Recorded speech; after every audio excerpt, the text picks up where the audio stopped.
బంగారు తెలంగాణలో బాత్రూంలే ఆవాసాల ప్రత్యేక రాష్ట్రం ఏర్పడి 10 సంవత్సరాలు అవుతున్న పేదలకు సొంతింటి కల కలగానే మిగిలిపోయిందా?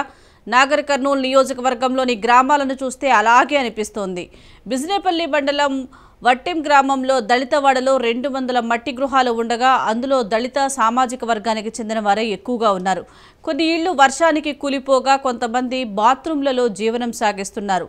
తప్పిట రత్తమ్మ 6 సంవత్సరాల క్రితం కుమారుణ్ణి కోల్పోయింది. బీఆర్ఎస్ ప్రభుత్వానికి ఓటు వేసి ఎమ్మెల్యే మర్రి జనార్దన్ రెడ్డిని గెలిపిస్తే తనకు ఇల్లు కేటాయించలేదని వాపోతోంది. డబుల్ బెడ్రూమ్ ఇళ్లు ఏర్పాటు చేసి ఇస్తామని చెప్పి ఇప్పటికీ ఇవ్వకపోవడం వల్ల రత్తమ్మ వృద్ధాప్యంలో ఇబ్బందులు పెడుతుంది.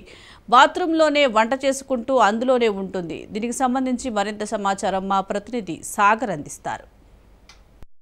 ఆమె వయస్సు 70 సంవత్సరాలు. కాలం కాటేసిందో ఏమో కానీ 2018 ఎన్నికల తర్వాత ఆమె కొడుకు చనిపోయాడు. అంతే అప్పటి నుండి ఆమెకు తీరని లోటైతే కనిపిస్తుంది. దాదాపుగా 2018 నుంచి కూడా తన ఇల్లు సొంత ఇల్లు చిన్నపాటి సొంత ఇల్లు కూలిపోవడంతో బాత్రూంలోనే నివాసం ఉంటుంది. ఈ నివాసాన్ని చూస్తున్న స్థానికులు అక్కడున్న గ్రామస్తులు వాళ్ళని కలిసివేస్తున్న పరిస్థితి అయితే కనిపిస్తుంది. ఇదంతా ఎక్కడో కాదు, నాగర్ కర్నూల్ జిల్లా బిజినేపల్లి మండలం వట్టెం గ్రామంలో జరుగుతుంది. ఈ మహిళ దాదాపుగా 70 సంవత్సరాలున్న ఈ వృద్ధురాలు, ఆమెకు అక్కడి నుంచి కష్టం చేసుకోవడానికి కూడా ఎటువంటి పరిస్థితి లేదు, ఏ పని చేసుకోవడానికి కూడా రాదు.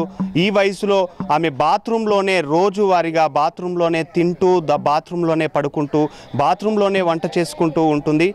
ఇదే విషయానికి సంబంధించి ఈరోజు మనం నాగర్ కర్నూల్ జిల్లా వట్టెం గ్రామంలో ఉన్నాం.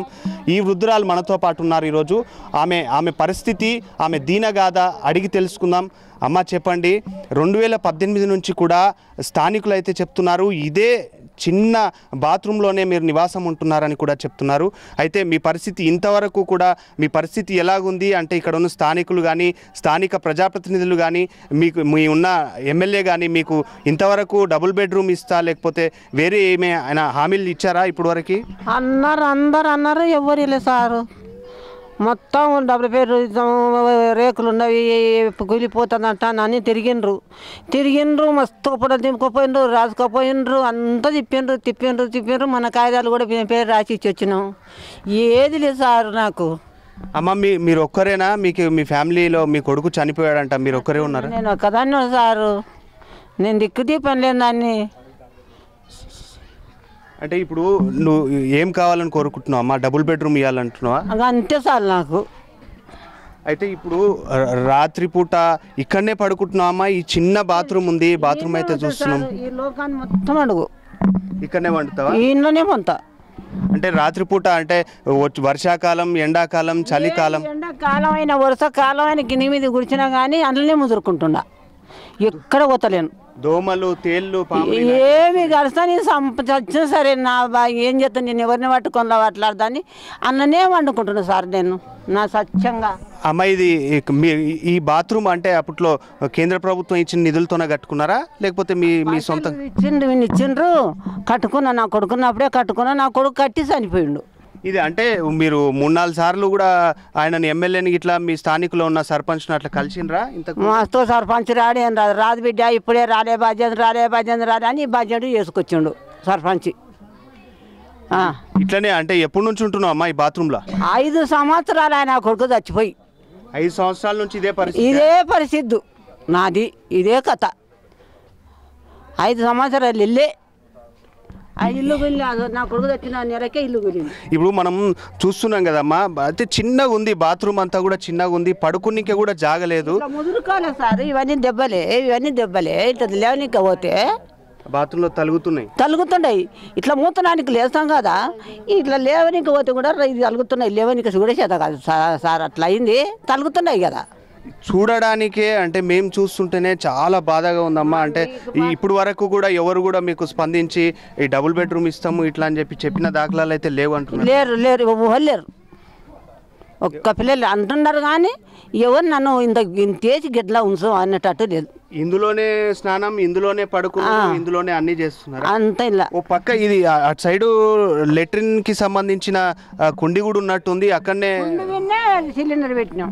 ఉండి విన్నే సిలిండర్ ఇంత చిన్న రూమ్ లో కూడా అట్లనే బొంతలు కట్టి సిలిండర్ పెట్టిండ్రు, ఇల్లు లేదు అడుగు. వర్షం పడితే మీ పరిస్థితి బయట ఉండాల్సిన పరిస్థితి వస్తుందని చెప్పి కూడా కొందరు అంటున్నారు, ఇది వాస్తవం? వస్తున్నాయి సారు.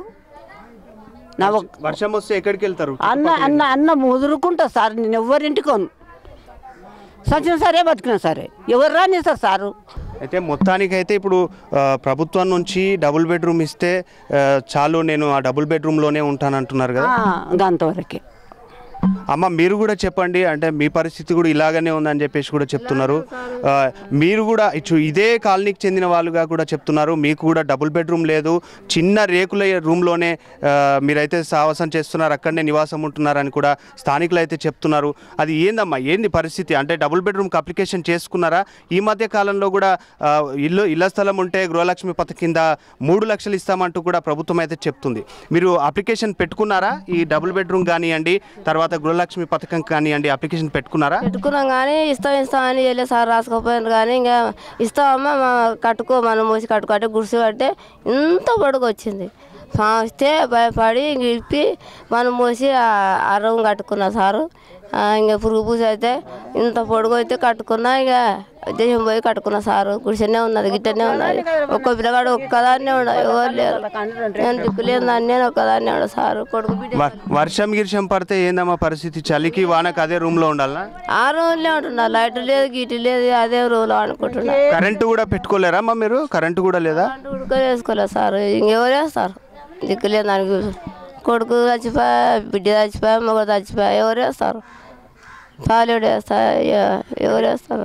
అంటే ఇప్పుడు మొత్తానికి అంటే ప్రభుత్వం తరఫున మాకు ఒక డబుల్ బెడ్రూమ్ ఇస్తే మేము కూడా దాంట్లో నివాసం ఉంటామని చెప్పి చెప్తున్నారా? అంతే సార్, మాకు అంతే, దిక్కులేదు దానికి అంతే. మరి ఏం చేస్తాం? అమ్మ మీరైనా కనీసం ఇక్కడ ఉన్న సర్పంచ్ కానీ స్థానిక ప్రజాప్రతినిధులు తర్వాత వాళ్ళని పట్టుకొని స్థానిక ఎమ్మెల్యే దృష్టికి అయితే తీసుకెళ్లిన పరిస్థితులు ఎప్పుడన్నా ఉన్నాయా? తీసుకెళ్లారా? అట్లా ఎప్పుడన్నా మాకు ఈ పరిస్థితి ఉంది సార్ అని ఆయన దృష్టికి తీసుకెళ్ళినరా? తీసుకెళ్ళిండు, ఫోటో తీసుకోపోయిండు, రాసుకోపోయిండు, ఇస్తామా బిల్లు అన్నాడు. ఇంకా అంటే ఇక తిరిగినా రాసుకోపోయాడు. ఏట రాసుకోపోతాడు, ఇస్తామా వస్తా అన్నాడు. ఏమో సార్ నాన్న దండం పెట్టి వచ్చాము మన ఉడక. తెలంగాణ ప్రభుత్వము వచ్చి కూడా 2014 నుంచి ఇప్పటి వరకు కూడా తెలంగాణనే పాలిస్తుంది. అంటే అప్పటి నుంచి కూడా డబుల్ బెడ్రూమ్లు ఇస్తాము, చాలా వరకు డబుల్ బెడ్రూమ్లు ఇచ్చామంటూ కూడా ప్రభుత్వాలు మన తెలంగాణ ప్రభుత్వం చెప్తూనే ఉంది. ఇటు మన నాగర్ కర్నూలుకి సంబంధించిన ప్రస్తుత ఎమ్మెల్యే మర్రి జనార్దన్ రెడ్డి కూడా చాలా వరకు నాగర్ కర్నూలు నియోజకవర్గంలో చాలా వరకు డబుల్ బెడ్రూమ్లు ఇచ్చామని కూడా చెప్తున్నారు. అంటే మీకు డబుల్ బెడ్రూమ్లు అయితే అందలేదని మీరు కూడా అంటున్నారు. అంటే ఈసారైనా ఈ 2-3 నెలల్లో డబుల్ బెడ్రూమ్ ఆయన నుంచి ఆశిస్తున్నారా? లేదు సారు, కట్టిస్తాం అంటున్నారు. ఇంకా కట్టిస్తలేరు. ఇంకా ఏమో వాళ్ళ బుద్ధి ఉంటే కట్టేయలేడు అని దండం పెడుతూనే వచ్చినప్పుడు అలా రాసుకోపోతున్నారు. Photo దింపకపోయారు sir. మాకు దిక్కులే ఎవరిని పట్టుకుంటాం, ఎవరిలో కొన్ని నూకేస్తారు. లేదు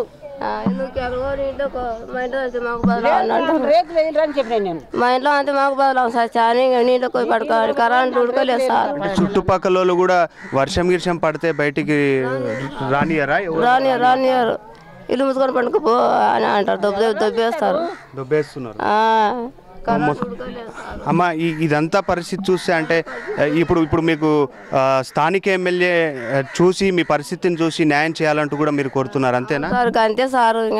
మాకు ఎవరింటికి పోయినా అట్లే అంటారు. మా ఇంటి చచ్చిపోతే మాకు బదులు అని ఇంటి ముందరికి ఒకటికి రానియారు. అట్లే బాత్రూమ్లలోనే చిన్న రూమ్లలోనే అట్లే నివాసం ఉంటుంది. ఎన్నేళ్ల నుంచి ఉంటున్నారమ్మా? 10 ఏళ్ళ సార్. నా మొగడు మీ వయసు ఎంతమ్మా? నా వయసు ఎంత ఉంటుందో, ఎంత ఉంటుందో సార్? నా 70 సంవత్సరాలు ఉంటాయా? ఉండొచ్చు. ఎంత చింత ఉంటుందో. రైట్, ఇది పరిస్థితి. ఇంతేకాకుండా మనతో పాటు కొంతమంది స్థానికులు అయితే ఉన్నారు. స్థానికులను అడిగి తెలుసుకుందాం వాళ్ళ పరిస్థితి ఏంది. ఇక్కడున్న కొంతమంది అయితే నిరుపేదలు, వాళ్ళకు ఉండడానికి గూడు లేదంటూ కూడా వాపోతున్నారు. వాళ్ళ ఎవరైతే బాత్రూంలో నివసిస్తున్నారో మిగతా చిన్న చిన్న రూమ్లలో ఉంటున్న పరిస్థితి చూస్తే చాలా వరకు కూడా బాధ కలిగించే విధంగా ఉంది. మనతో పాటు కొంతమంది అయితే స్థానికులు ఉన్నారు, ఇక్కడ నివసించే స్థానికులు. వారిని అడుగుదాం వీళ్ళ పరిస్థితి ఏంది, ఎప్పటి నుంచి ఇలా ఉంటున్నారని. అమ్మ చెప్పండి అమ్మ, దాదాపుగా వీళ్ళైతే బాత్రూమ్లలో తర్వాత చిన్న చిన్న రేకులింట్లలో ఉండి వాళ్ళైతే జీవనం సాగిస్తున్నారు. వాళ్ళ పరిస్థితి అయితే అగమ్య గోచరంగా కనిపిస్తుంది. స్థానికంగా మీరు ఉంటున్నారు కదా, ఎప్పుడైనా ఈ లోకల్లో ఉన్న ప్రజాప్రతినిధులు కానీ తర్వాత నియోజకవర్గ స్థాయి ఎమ్మెల్యే దృష్టికి కానీ ఎప్పుడైనా తీసుకెళ్లారమ్మా? ఈ సర్పంచి దగ్గరికి వెళ్ళారు సార్, అప్లికేషన్స్ రాస్తున్నారు, సైలెంట్గా ఉంటున్నారు. వాళ్ళ దగ్గరికి వస్తున్నారు, రాసుకుంటున్నారు, వెళ్తున్నారు, కానీ ఎక్కడ కూడా డబుల్ బెడ్రూమ్లు శాంక్షన్ కాలేదు. చాలా దయనీయంగా ఉంది సార్ వీళ్ళ పరిస్థితి. చూస్తే చాలా బాధేస్తుంది వీళ్ళది. ఇప్పటికైనా అధికారులు స్పందించి దయతో వీళ్ళకి డబుల్ బెడ్రూమ్లు కట్టిస్తే సంతోషపడుతుంది సార్. మేము రోజు చూస్తుంటాం కాబట్టి చాలా బాధ అనిపిస్తుంది వాళ్ళ పరిస్థితి. ఎమ్మెల్యే సార్ కూడా వచ్చారు, వాళ్ళని కూడా కలిసినప్పుడు కట్టిస్తామని చెప్తున్నారు, మాట మాత్రం ఇస్తున్నారు కానీ పని మాత్రం జరగడం లేదు. ఈ గ్రామానికి అంటే పర్యటన దృష్ట్యా అంటే ఇప్పుడు ప్రస్తుతం ఉన్న ఎమ్మెల్యే అయితే ప్రజా పాదయాత్ర అని చెప్పి కూడా ప్రస్తుతం తన 10 రాజకీయ రంగ ప్రవేశం చేసి 10 సంవత్సరాలు పూర్తి చేసుకున్న నేపథ్యంలో ప్రజా పాదయాత్ర అంటూ కూడా గ్రామాలు అయితే తిరుగుతున్నారు. అంటే మీ గ్రామానికి వచ్చారా? వచ్చినప్పుడు మీరు ఇదంతా ఈ సమస్యలని ఆయన దృష్టికి తీసుకెళ్ళలేదా? గ్రామానికి వచ్చినప్పుడు సమస్యల దృష్టికి తీసుకెళ్ళారు సార్. తీసుకెళ్ళినప్పుడు ఆయన అప్పటి వరకు మాత్రం మాట్లాడి తప్పించుకొని వెళ్ళిపోతున్నాడు. తర్వాత మళ్ళీ పలకరించే దిక్కే లేదు. ఊరు వాళ్ళు అదే పరిస్థితిలో ఉన్నారు. పాపం వాళ్ళ రోజు చూస్తాం కాబట్టి మాకు తెలుస్తుంది. ఎమ్మెల్యే దృష్టికి తీసుకెళ్ళిండ్రు, సర్పంచ్ దృష్టికి తీసుకెళ్ళిండ్రు, ఎంపీటీసీ వాళ్ళందరూ వచ్చి కూడా చూస్తున్నారు. చూసిండ్రు, కట్టిస్తామంటున్నారు, మాట ఇస్తున్నారు, వెళ్ళిపోతారు. ఇప్పుడు మళ్ళీ ఎలక్షన్స్ వస్తున్నాయి కాబట్టి వాళ్ళు మళ్ళీ ప్రజాక్షేత్రంలో తిరుగుతున్నారు. ఓట్ బ్యాంకింగ్ కోసమే అని మేము అనుకుంటున్నాం. కాకపోతే వీళ్ళ ఎందుకు దయ ఉంచి డబుల్ బెడ్రూమ్లు శాంక్షన్ చేయించాలని మేము ఎమ్మెల్యే గారిని కోరుకుంటున్నాం సార్. అంటే అమ్మ వీళ్ళ పరిస్థితి అయితే అంటే వర్షాకాలం, చలికాలం, ఎండాకాలం ఇట్లా ఎన్నో కాలాల్లో వాళ్ళు చాలా ఇబ్బందులు పడుతున్నారు. అంటే స్థానికంగా మీరేదైనా సపోర్ట్ చేస్తున్నారంటే స్థానికంగా మీరు ఇక్కడ ఉన్న వాళ్ళు పక్కలో ఈ ముసలాం ఇక్కడ వండుకుంటే దోమలు గరుస్తున్నాయి. పక్క వాళ్ళకి ఫోన్ చేసి అతను వచ్చి పాపం జెట్ కైన్ పెట్టి దోమలు గర్వకుండా దుప్పటి కప్పి వెళ్ళిపోతున్నారు సార్. వర్షం పడ్డప్పుడు లోపలికి పంపించి అందులోనే రూమ్లకు పంపించి వెళ్ళిపోతున్నారు. కాకపోతే చాలా ఘోరంగానే ఉంది సార్ వీళ్ళ పరిస్థితి. దోమలు కానీ వర్షంలా ఎండలా అట్లయినే బయటనే వండుతున్నారు ముసలోళ్ళు. ఇది పరిస్థితి. దాదాపుగా బొట్టెం గ్రామంలో అయితే చాలా వరకు కూడా నిరుపేదలు తమకు డబుల్ బెడ్రూమ్ ఇల్లు రాలేదంటూ కూడా వాపోతున్న దృశ్యాలు అయితే కనిపిస్తున్నాయి. స్థానికంగా కూడా ఎన్నోసార్లు స్థానిక ప్రజాప్రతినిధులు తర్వాత నియోజకవర్గ స్థాయి స్థానిక ఎమ్మెల్యే దృష్టికి కూడా తీసుకెళ్లినా కూడా చాలా 2018 నుంచి కూడా ఇప్పటి వరకు కూడా తమను పట్టించుకునే నాదులు లేడంటూ కూడా ఇక్కడున్న ప్రజలైతే వాపోతున్న పరిస్థితి అయితే కనిపిస్తుంది. కెమెరా పర్సన్ నర్సింగ్తో సాగర్, నాగర్ కర్నూలు నుండి.